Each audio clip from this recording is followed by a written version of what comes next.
నమస్తే welcome to our channel. ఇప్పుడు ఆంధ్రప్రదేశ్ మరియు తెలంగాణ తెలుగు రాష్ట్రాల్లో సోషల్ మీడియాలో చూసినా మెయిన్ స్ట్రీమ్ మీడియాలో చూసినా ఎక్కడ చూసినా ఒకటే పంచాయతీ, అది మన మంచు పంచాయతీ। అసలు ఈ పంచాయతీ ఏంది, దీని కథ ఏంది, దీనికి పరిష్కారం ఏంది, మొత్తం నేను 10 నిమిషాల్లో ఈ పంచాయతీ తీర్చే ప్రయత్నం నా స్టైల్లో చేస్తాను। ఒకసారి ఈరోజు లేటెస్ట్ న్యూస్ చూడండి। మంచు ఫైటింగ్స్లో శాంతి ఎపిసోడ్ అంట। ఇప్పుడు కొంచెం శాంతించినారంట కొట్లాడుకొని। మోహన్ బాబు కుటుంబ సమస్య పరిష్కారానికి సన్నిహితుల ప్రయత్నం అంట, ఎవరో సన్నిహితులు ప్రయత్నం చేస్తున్నారంట। ఈ మొత్తం వ్యవహారంలో 4 పాత్రలు ఉన్నాయి। ఒకటి మంచు మనోజ్, ఇతను మెయిన్ హీరో అన్నమాట। Next Mohan Babu, next Manchu Vishnu, next ఫైనల్గా మీడియా। ఈ మంచు మనోజ్ అనే అతను ఈ మొత్తం వ్యవహారాన్ని ఆత్మగౌరవానికి లింక్ చేస్తూ, నేను ఆస్తుల కోసం కాదు ఆత్మగౌరవం కోసం నేను పోరాటం చేస్తున్నాను అని చెప్తున్నాడు। అది మాత్రం నాకు నిజంగా నమ్మశక్యంగా లేదు। ఆత్మగౌరవానికి నువ్వు పోరాటం చేసేవాడైతే రచ్చకెక్కవు కదా। ఇది పూర్తిగా ఆస్తుల తగాదాలేనని నా వ్యక్తిగత అభిప్రాయము। వాస్తవానికి మోహన్ బాబు సంపాదించినటువంటి ఈ సంపాదన ఏదైతే ఉందో, ఆస్తులు ఏదైతే ఉందో, అక్షరాల ఆయన కష్టార్జితము। లీగల్గా వెళ్తే కష్టార్జితం కాబట్టి మోహన్ బాబు తన కష్టార్జితాన్ని ముగ్గురికి సమానంగాను పంచవచ్చు, లేదా మొత్తము మంచు విష్ణుకే ఇచ్చేయచ్చును, లేదా మొత్తం మంచు మనోజ్కే ఇచ్చేయచ్చును, లేదా మొత్తము లక్ష్మీ ప్రసన్నకైనా ఇచ్చేయచ్చును, లేదా మొత్తము దాన ధర్మాలు కూడా చేయవచ్చును। ఎందుకంటే అది ముత్తాతల ఆస్తి కాదు, అది ఆయన కష్టపడి చెమటోర్చి సంపాదించినటువంటి ఆస్తిపాస్తులు కాబట్టి దాని మీద సర్వ హక్కులు మోహన్ బాబు దగ్గరే ఉంది। కానీ ఇప్పుడు మంచు మనోజ్ ఏమంటున్నాడంటే, నాకు ఆస్తులు అవసరం లేదు, ఆత్మగౌరవం కోసం నేను పోరాటం చేస్తున్నాను అంటూనే, కానీ మీడియా సర్కిల్స్లో వస్తున్నది ఏమిటంటే ఈ మొత్తం వ్యవహారము ఆస్తులకు సంబంధించిందే।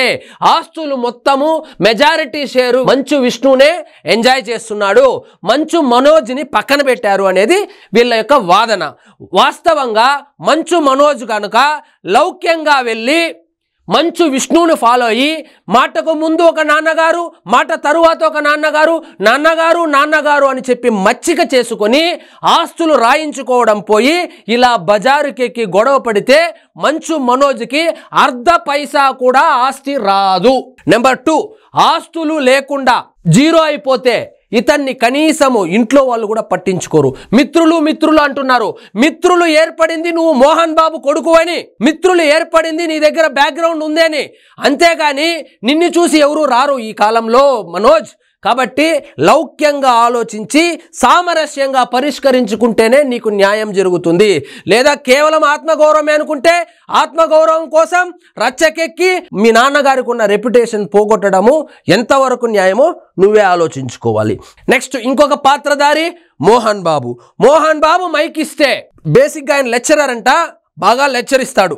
అందరూ సమానమే, నా బిడ్డలు ముగ్గురు సమానమే, నాకు మంచు మనోజ్ ఎంతో, మంచు విష్ణు ఎంతో, మంచు లక్ష్మీ ప్రసన్న ఎంతో, ముగ్గురు ఒకటే, నా ఆస్తి ముగ్గురికి సమానంగా పంచుతానని ఒక 250 ఇంటర్వ్యూల్లో చెప్పింటాడు। కానీ చెప్పిన మాటకు చేస్తున్న దానికి ఏమీ పొంతనలేదు। మంచు మనోజ్ ఆరోపిస్తున్నట్లు లేదా మనం గమనించినట్లు ఆయన మంచు విష్ణుని సినిమా రంగంలోనూ లేదా విద్యా సంస్థల విషయంలోనూ మంచు విష్ణుని ఎంకరేజ్ చేసినట్లు, మంచు మనోజ్ని ఎంకరేజ్ చేసినట్లు మనకైతే బహిరంగంగా కనపడలేదు। ఉదాహరణకు ఇప్పుడేదో సినిమా తీస్తున్నాడు, అసలు మంచు విష్ణు మార్కెట్ ఎంతండి? 100 కోట్ల రూపాయలు పెట్టి సినిమా తీసే అంత డబ్బులు ఎక్కడి నుంచి వచ్చినాయి? విద్యా సంస్థల నుంచి కాదా? అది మోహన్ బాబు సంబంధించింది కాదా? అదే 100 కోట్లతో మంచు మనోజ్తో ఎందుకు సినిమా తీవు? అదే ఒక 50 కోట్లు పెట్టి లక్ష్మీ ప్రసన్నతో ఎందుకు సినిమా తీవు? సినిమాలు ఫ్లాప్ అవుతున్నా కూడా మంచు విష్ణుతోనే సినిమాలు తీస్తున్నాడే కానీ మంచు మనోజ్ని ఎంకరేజ్ చేసినట్లు నాకైతే కనపడడం లేదు। ఈయన ఇంటర్వ్యూలో చెప్పిన సోదికి ఈయన ఇక్కడ ఫాలో అవుతున్న దానికి అస్సలు పొంతనే కనబడడం లేదు।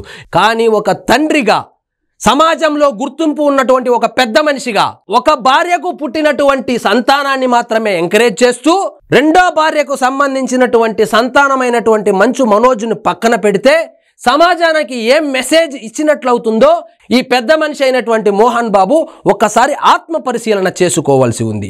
ఈ మొత్తం వ్యవహారంలో మోహన్ బాబు చేసినటువంటి మరొక ఘనకార్యం ఏంటంటే మీడియా మీద దాడి చేయడం. మీడియా మీదకు దాడి చేయడంతో ఒక్కసారిగా సోషల్ మీడియా మరియు మెయిన్ స్ట్రీమ్ మీడియాలో జరగవలసిన డ్యామేజ్ కన్నా ఎక్కువే జరిగిపోయింది. కాస్త శాంతించి ఉంటే మోహన్ బాబుకు పరువుగా ఉండేది. ఇక మూడో పార్టీ ఏంటంటే మంచు విష్ణు అంత లౌక్యము ఉన్నవాడు తెలుగు ఫిల్మ్ ఇండస్ట్రీలోనే ఎవరు ఉండరు అనేది నా అభిప్రాయము. ఎందుకంటే మంచు విష్ణుకి మంచు మోహన్ బాబుని ఎలా పొగడాలి, మంచు మోహన్ బాబుకు ఎలా సోప్ వేయాలి, మంచు మోహన్ బాబు దగ్గర ఎలా మొత్తం తాళం గుత్తి ఎలా తీసుకోవాలని తెలిసినటువంటి తెలివైన వాడు ఈ మంచు విష్ణు. మాటకు ముందు ఒక నాన్నగారు, మాట తరువాత ఒక నాన్నగారు,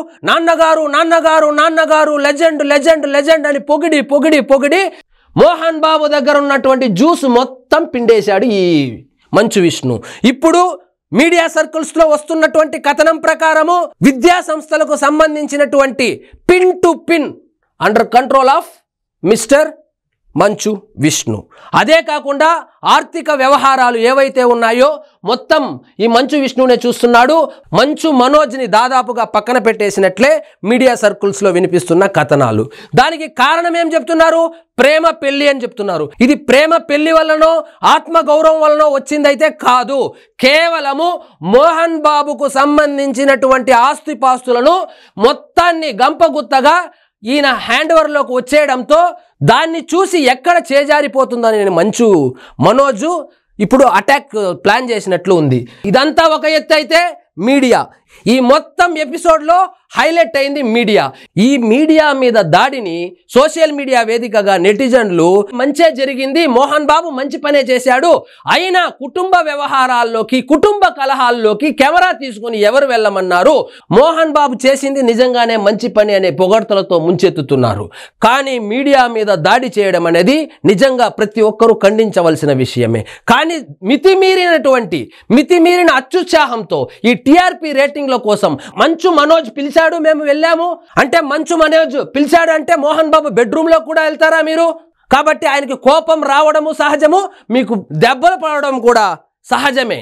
కాబట్టి ఈ మీడియా యొక్క అత్యుత్సాహంతో మొత్తం ఎపిసోడు పెంట అయిపోయింది. ఇప్పుడు ఫైనల్గా ఏమంటే శాంతి మంత్రాన్ని పాటిస్తున్నారు. నిన్న సాయంత్రం 5:30 నేను ప్రెస్ మీట్ పెడతా, ఆధారాలు తెచ్చి మీకంతా చూపిస్తానని చెప్పి మంచు మనోజ్ అడ్రస్ లేకుండా పోయాడు.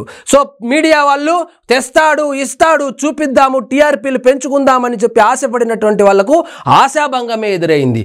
ఈ మొత్తం వ్యవహారంలో మనకు తెలిసింది ఏమిటంటే ఇది పూర్తిగా వ్యక్తిగత వ్యవహారము.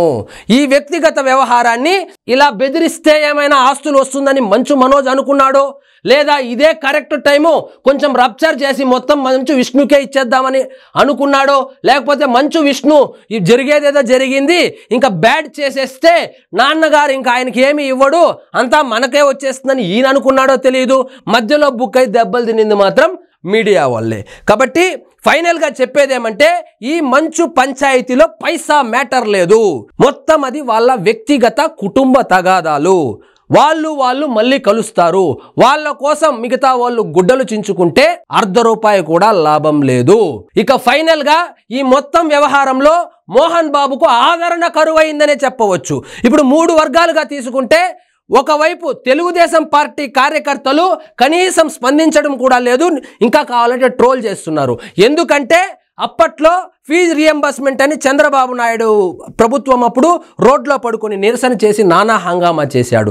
రెండోది జనసేన కార్యకర్తలకు ఆ మోహన్ బాబుకి ఎప్పుడు పడదు కాబట్టి వాళ్ళు ఇంకా ఎంజాయ్ చేస్తున్నారు. మూడోది వైఎస్ఆర్సీపీ కార్యకర్తలు మొన్నటికి మొన్న చంద్రబాబు నాయుడిని కలిశాడు కాబట్టి, ఓడిపోయిన తర్వాత గెలిచిన చంద్రబాబు నాయుడిని కలిశాడు కాబట్టి కనీసం వాళ్ళ దగ్గర నుంచి కూడా ఆదరణ కరువు అవ్వడంతో ఏకాకిగా అయిపోయాడు. ఇక సినిమా ఇండస్ట్రీలో ఈ ఫ్యాన్స్ విషయానికి వస్తే ఏ హీరో ఫ్యాన్ కానీ ఈయనకైతే సపోర్ట్ చేయడం లేదు. కానీ ఒక్క విషయంలో సపోర్ట్ చేస్తున్నారు, అదేమిటంటే మీడియాను కొట్టిన విషయంలో.